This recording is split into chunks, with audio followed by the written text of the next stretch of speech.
We're live in 3, 2. Hello, Younique family. My name is Derek Maxfield. I'm originally from a city called Meridian, Idaho.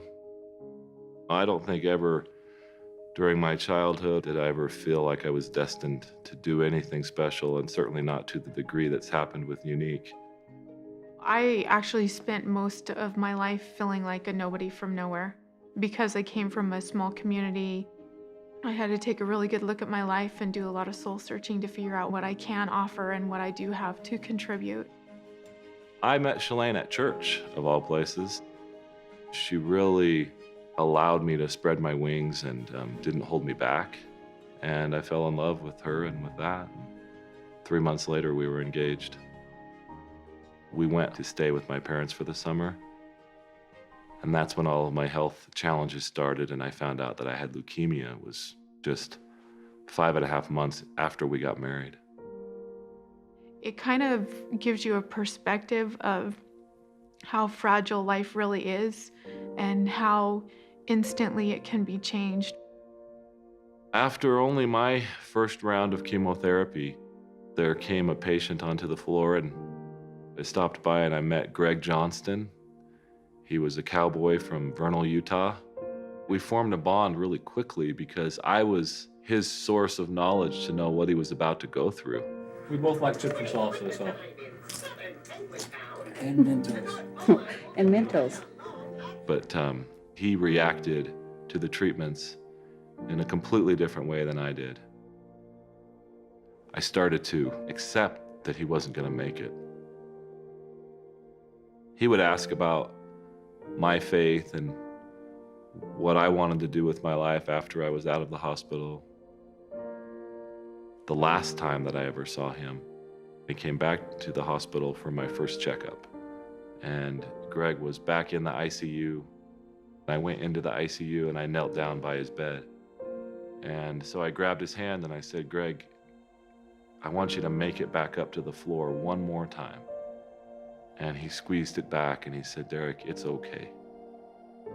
But he asked me to live for us both and to do something great with my life. I accepted it that day, but I had no idea how I would do that. He passed away soon after that. The thought of needing and wanting to do something great with my life, I think I had convinced myself that I had a long life ahead of me. It just wasn't possible for me right then. I got a job with a company here in Utah. They had a little basketball team, and we would go play every day for our lunch break. I came down, cracked skulls with the guy who I was guarding at the time, and we drove, of all places, to the same hospital where I had had all my treatments just a few years prior. I was in surgery for 5.5 hours. For the reasons that are only known to God, they put me in room 522, which was Greg's room. And I wasn't conscious enough or coherent enough to really know why I was there, but I knew I was back. And in that moment, that's the moment that really changed my life forever. Because I had a clear message to me, and it was, "Exactly, Derek. You're right back in the same place. The same place, and you're using the same excuses." That moment changed my life. I was driven to no longer use excuses and to no longer think of the need to do something great as so far in the future. I started to change things. I got up at 4:45 in the morning and I worked on a software business that I'd been thinking about. I did that for 1.5 years. And then in the beginning of 2004, I started my own business. And that was the business that I sold in 2010. And I was thinking about what I wanted to do with my life. And I was driving home one day and I was talking to Shalane about someone who had been sexually abused. And it always troubled me and bothered me that a woman would take guilt on herself for what someone else had done. And I said, Shalane, that's not fair. Somebody should do something about that. And I knew that somebody was me, and that something was to start another company that could be successful enough to fund that cause.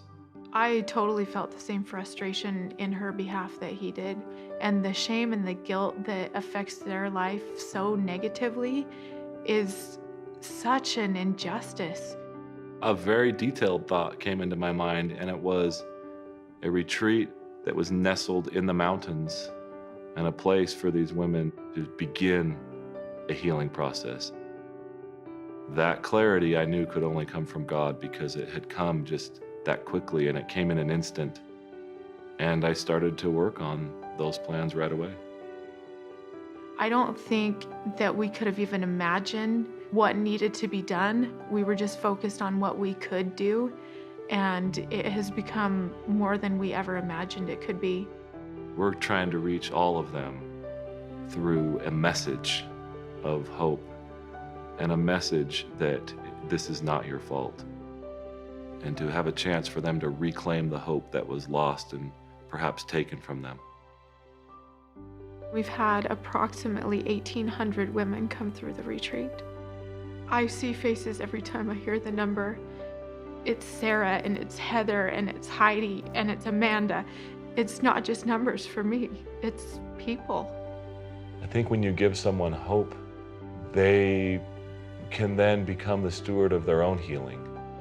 But that's the point, is that we simply open the door, help them feel that there is hope.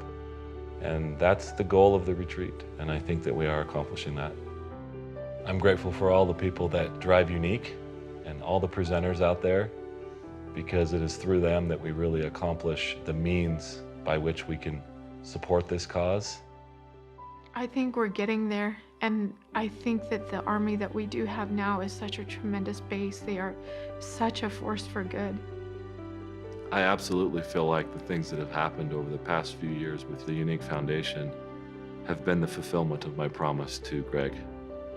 I could die now and see him and feel like I kept that promise.